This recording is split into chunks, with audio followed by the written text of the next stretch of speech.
लोकवार्ता news 24 शोध सत्याचा।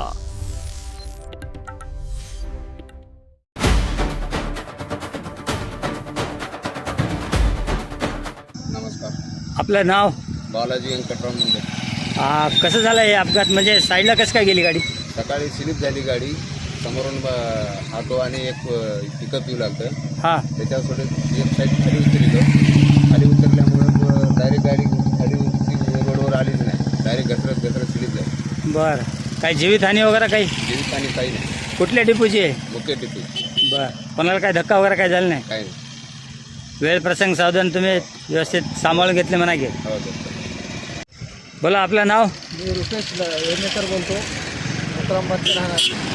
बरं. या रोडाचं काम एकदम खालच्या पातळीचं करत आहेत. रोडाचं काम, हां, हे रोडाचं काम जे आहे ते काळी माती आहे साईडला.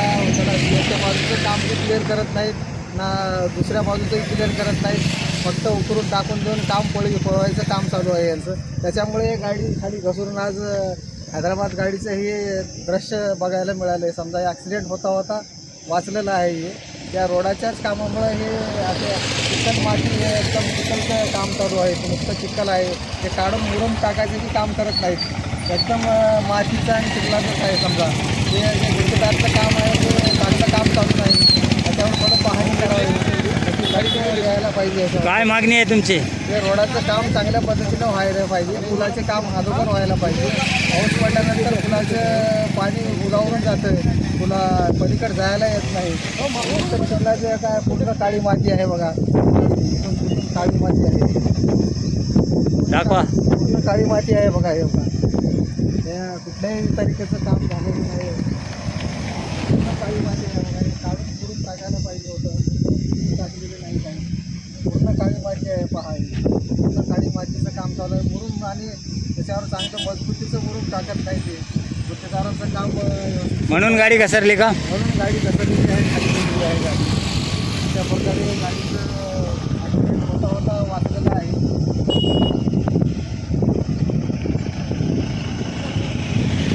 ठीक आहे. काय सांगायचं का तुम्हाला? या चांगल्या पद्धतीचं काम झालं पाहिजे. माती काढून टाकून मुरुम टाकलेलं पाहिजे.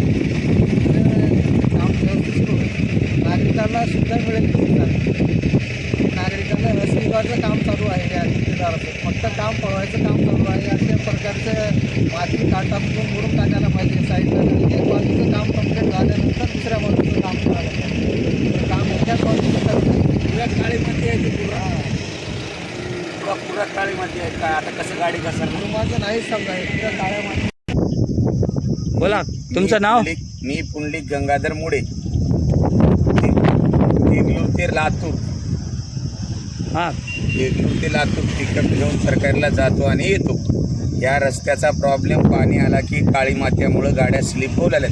बरं. परवाच्या दिवशी रात्री माझी पण गाडी पूर्ण देगलूरला जात असताना लातूरकडे तोंड केली इडग्याच्या बाजूला.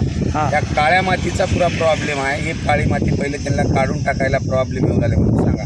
कारण अजून पावसाळा 4 महिने आहे. याला लोकांचे अपघात, जीव जाऊ शकतात. गाड्यासोबत एकटे असतात. हां, रात्री 10-11 वाजता जर असं घटना घडत असली तर म्हणजे तुमची काय मागणी आहे? काय नाही, हे पूर्ण काढून टाकायला पाहिजे. हे पूर्ण काळी माती आहे बघा. इथे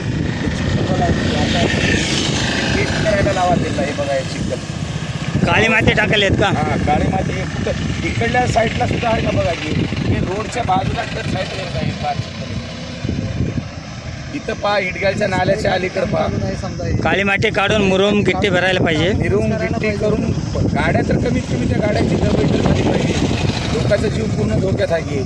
बरं मला घटना घडली, मी सांगलो एकदम दिसल्या म्हणून. बरं बरं बरं.